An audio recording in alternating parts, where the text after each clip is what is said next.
Hello friends, welcome back for what is going to be our last meeting together before the end of the semester. I just wanted to talk to you briefly today about our final, and I'm just going to touch very quickly on the sample paper that I will be posting, as well as a little cheat sheet that I will be posting to help you cite your sources that you will be using for this paper.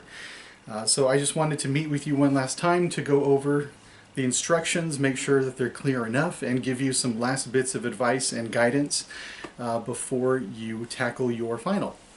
So I thought the best test of everything we've been working on this semester would be for you to take your favorite movie and run it through one of our 6 filters that we've been talking about all semester. I want to see what you come up with on your own, how you apply a theory to something that is familiar and well known to you. And you might even see your favorite movie in a new, fresh way that you weren't expecting. Maybe you'll see some surprises of your own. Because you know how sometimes you can watch your favorite movie 100 times, and then on the 101st time you suddenly catch something you hadn't noticed before? Maybe running your movie through one of these filters will help you catch something a little different and see something in a brand new way. Really, this essay is pretty much very similar to what we've been doing all along, so if you're nervous about the final, don't be. It's worth the same amount of points as everything else we've been doing. The requirements are pretty much the same. Everything you've been doing for the books that we've been reading, you're just now going to do for your favorite movie. So the task isn't really that different. The only big difference, and the reason I wanted to make this last video, was to talk about the fact that you will be listing your sources this time. And this project requires 3 of them. Now the good news is you already have 2 out of the 3. You have your movie. It's either at home on a DVD or you can easily stream it on something, but you have it, it's your favorite. The second thing is whichever literary theory you decide to use, I want you to use that article that I gave you. So for example, if you are interested in the Marxist theory, then your second source will be that Marxist essay that I posted on Canvas. So there's your second source. So pick one of the 6 essays I gave you. Your third source, your third required source, can be anything you want it to be.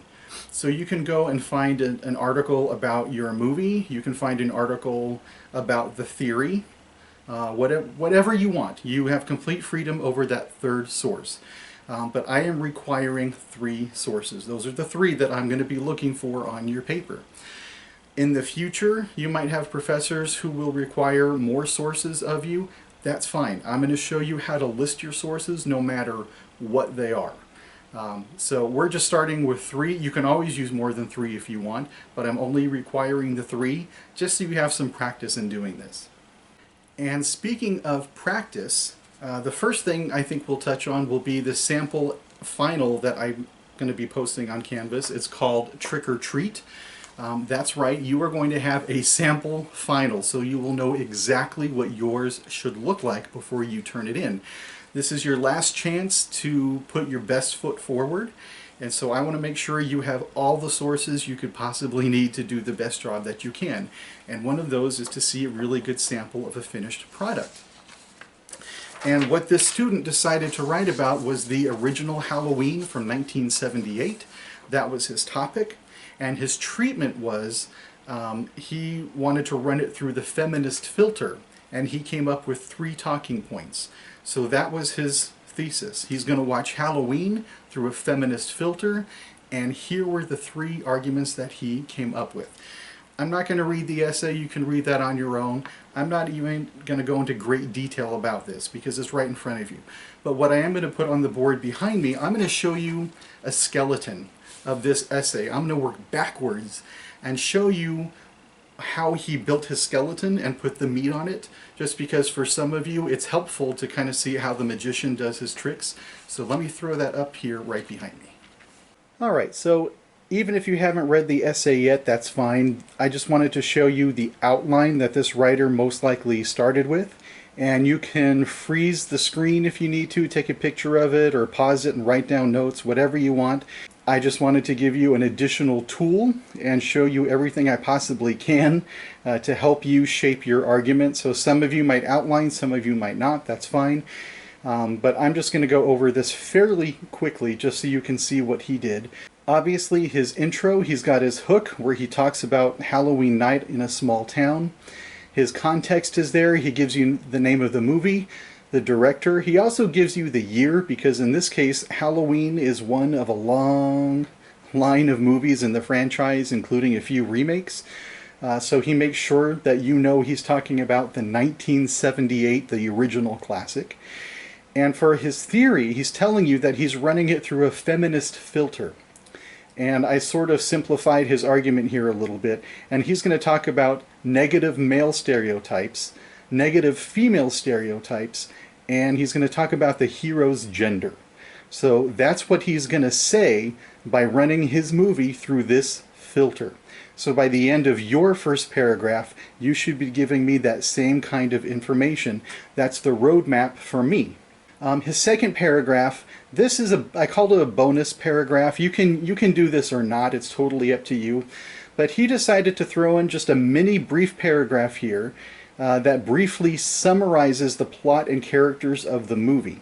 And I'm assuming he did this so that the unfamiliar reader can then dive into the rest of his argument already knowing who's who and what's happening. So kind of a useful little thing here.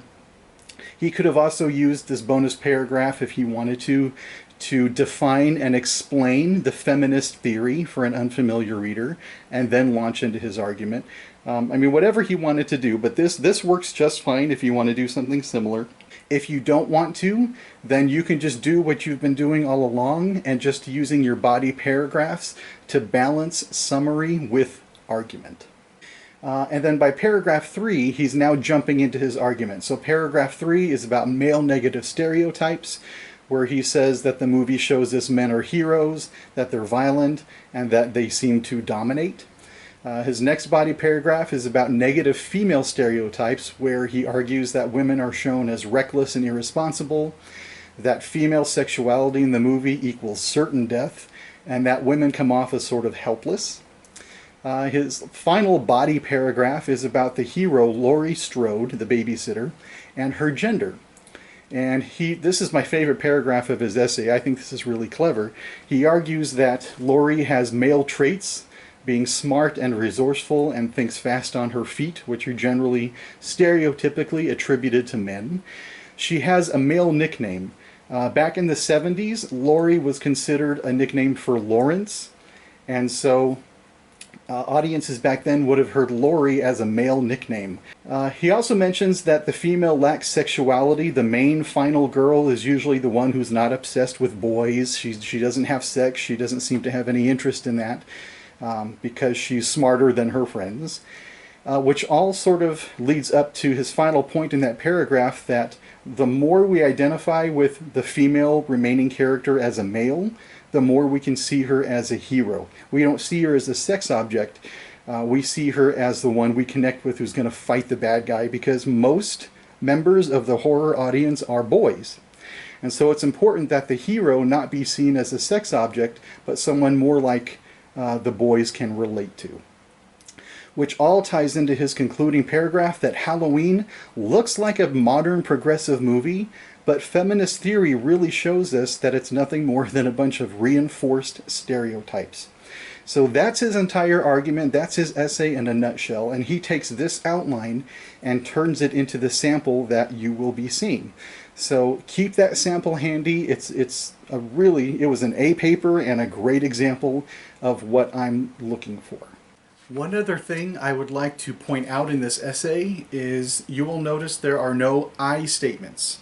None of those personal statements. Remember, in academic writing, we don't use I statements, and you've seen me list in your instructions for each of our projects not to use them. So I don't want you to use phrases like the movie I will be looking at, or my favorite movie, or I think that, or I believe that. Strike out anything that begins with I, my, me. Take yourself out of the writing. And I know that feels counterintuitive because writing is so personal to us, but really it makes your writing stronger to take out those I statements. So rather than say, I believe Halloween is a good feminist movie, take out the I believe and just say, Halloween is a feminist movie. You haven't lost your opinion, and it makes your writing, your statement, sound that much stronger. The very last page of his essay is a works cited page. And this is where you list the sources that you've used, those 3 required sources. Now, your works cited page does not count toward the final page count. Sorry. In other words, your essay itself is 4 to 6 pages, and this is just something that's just tacked on to the very end. So this doesn't count as one of the page numbers. And you can see in the sample, just keep the sample handy because this is exactly what it should look like. Sorry. I was going to sneeze, so I'm trying to get it to go away. So this is what I want it to look like, and he's got his 3 sources. He's got the movie listed, he's got the article on feminism that I gave you guys, and he actually found 2 additional sources, so his list has 4 items listed on it. So we've talked about the paper. Let me talk about this works cited page and how to do it. Again, I'm not going to take up a lot of time because I'm going to have everything on Canvas for you. I just wanted to walk you through it really quickly. So once you have your sources and you need to list them on the works cited page, but you're not sure what to do, this is where the cheat sheet will come in handy. And you're going to see it's all marked up, and it's going to look just like this when I put it on Canvas, and I'm going to explain to you what everything is. So on my list of sources, in blue boxes along the right hand side of the page, I'm just explaining to you what each of these sources is. So you'll be able to see which one of these is a book, which one is a print article, so an article from a newspaper or a paper magazine, which articles are found online, how to put those on your works cited page. You'll see movies, you'll see online videos, all kinds of sources listed here that I think are going to be the most common that you will be using.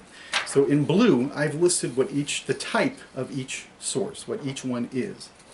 On the other side, I've put little red stars next to the sources that I think, just based on the history of giving this project, I've marked the ones that I think will be most useful to you. So obviously I marked how to source a movie, like on a DVD. I sourced how to do an article or an essay. It's the same way as doing a short story, so that's there. So when you have the sources that you need, all you need to be able to do is identify what kind of article it is, and once you do that, go to my little cheat sheet and figure out how to list it on a works cited page. Really simple, I hope. Very simple. And you'll see the usual things here, the names of publishers if you're using a book, the year that it was published, page numbers, volume numbers, whatever you have. Whatever you find on your source, you want to plug into your, how you cite it on the paper. Now, sometimes you're not going to have every single piece. For example, if you're reading an article online, it probably won't have page numbers. That's okay. Just use what you've got and plug it in. Just all you can do is your best shot, right? So take the information you do have and plug in as much as you can into whatever entry that you are working with. So pretty straightforward, I think. The page 2 of this, I show you how to cite sources, how to put quotes into your paragraphs. Now you guys have been great about this. Clearly you have been using the samples and seeing how those writers did it, and you were copying how they did it. Perfect. That's exactly what I wanted you to do, is use the samples as a tool, and you did it. But just in case, I also give you just a sort of a mini review on how to use, they are called reference tags. So that's how you attribute a quote to whoever's speaking it, whether it's the author of a piece or if it's a character speaking. You just put their name and page number in the parentheses, just like you've been doing. For a movie, it's a little bit different. Because you're introducing your movie in the first paragraph of your essay, you don't have to put the quotes in parentheses, you know, at the end of your quotes. You don't have to do that because you're talking about a film. So there are no page numbers or anything. It's just the character speaking. So as long as the reader knows what movie you're talking about, don't worry about putting the sources in parentheses at the end of a quote. Just quote the character and be done. We already know what movie you're talking about. The only time you want to use these parenthetical references where you talk about the author's last name and a page number is when you start throwing in your sources that go along with your research. Again, look at the sample essay and see how he did it, because he did it just fine. It's exactly how I want you to do it. And then at the bottom of this paper are just little helpful rules on, again, how to cite your titles within your writing. So you'll notice some titles get italicized, you know, where the writing is a little slanted, and other titles get put into quotation marks. So I covered here down at the bottom which is which. So in one column, these are the titles that get italicized, and these are the types of titles that get put into quotation marks. It's all right here in this double-sided paper that I will be uploading later for you. So this is everything you need to know about how to cite your sources. Some additional questions that sometimes pop up are things like, can I use a non-English movie? Absolutely you can. So I've had students use movies from Korea. I've had a student use a Dutch movie. Doesn't matter where in the world the movie comes from or how old it is. It can be a children's movie, it can be a grown-up movie. I don't care. It's whatever your favorite is that you want to take a nice close look at. Because obviously your essay's in English, so you will be describing the plot and the characters and everything in English. So yes, you can use an international movie, no problem at all. Now, it's really important, and not just for international movies, for all movies, whatever movie you're talking about. You are writing for a stranger. Remember that. We're talking about an unfamiliar reader. You've probably seen me mention that as I've been leaving comments on your papers. You guys have been doing a great job about really keeping that in mind, that you're writing for an unfamiliar reader. And I am that perfect unfamiliar reader. Most likely I have not seen your movie because I live in a world of scary movies. It's really all I know. Once in a while some other kind of movie slips in there. But I want you to assume that I haven't seen your favorite movie. I don't know anything about it. So you're going to have to really slow down, share some of the plot as you unfold your argument. When you introduce a character into your essay, make sure and explain who they are and how they connect to the story or to other characters if they're important. So you want to make sure to explain that to me. But I also want you to assume that I have no idea what literary theory is or what you're doing. So for example, if you're going to take your movie and you are going to run it through structuralism, make sure that you also take a few moments to explain what structuralism is, and as you apply certain elements to it, make sure and explain to your unfamiliar reader what you're doing. So you might have to define terms. If you're writing through the psychological theory and you're talking about the ego, the id, and the superego, make sure and explain what each one of those does for a reader who's going to have no idea. You're the expert, right? We're at the end of 16 weeks here. You are the expert on these theories. You know how they work. You know what the terms mean. So it's on you to now become the instructor for your reader and make sure that they know what those things mean as you apply them to your movie. Speaking of argument and applying elements to your movie, don't forget that that is the main point of this paper, is to take a theory, one of our 6 theories, and apply it directly on top of your movie and explain what it is we're supposed to be seeing. Okay? If you just summarize your movie, if your entire essay is just a summary of what happens in the movie, this happens, then this happens, and this happens, and then it ends, that is not an argument. That's just a summary. That's like you coming out of the movie theater and saying, oh, you should see this, here's why. Okay? I don't want a summary. A little bit, obviously, I need it as an unfamiliar reader. But your entire essay cannot be a summary because that misses the whole point. Your argument is to take the theory and run your movie through it. So that by the end you're explaining to your reader, remember in your conclusion you have to convince your reader to believe in something. So you need to convince them to believe that watching this movie through this particular filter is going to show you this. It's going to lead you to this conclusion. And one final thing that I need to really press upon you is how important it is that this one get in on time. I'm going to have a stack of final papers to read in a very short window of time because I have to submit grades to my department just a few days after the finals end. So I'm not going to have a lot of time to sort of wander through your writing and get lost in it the way I normally do with your other essays, because I love to just take my time with them and live with them and get used to your writing and enjoy your writing and everything. I don't have that luxury with your finals. So you have to make sure that your final gets in on the due date, because if not, that's like not showing up to a final in class. And you know what can happen there. That is going to severely impact your grade. So that is my most important major request, is keep an eye on the clock, keep an eye on the calendar, and make sure you get that in, because at some point I will not be able to accept it, and there's nothing we can do about it. I can't go back and change a grade once it's submitted. So make sure your final gets in on time. And before we part ways here, just a reminder, I am still here if you need help with anything. Just because this is a final doesn't mean that I am on radio silence, that I'm disappearing and you cannot reach out to me.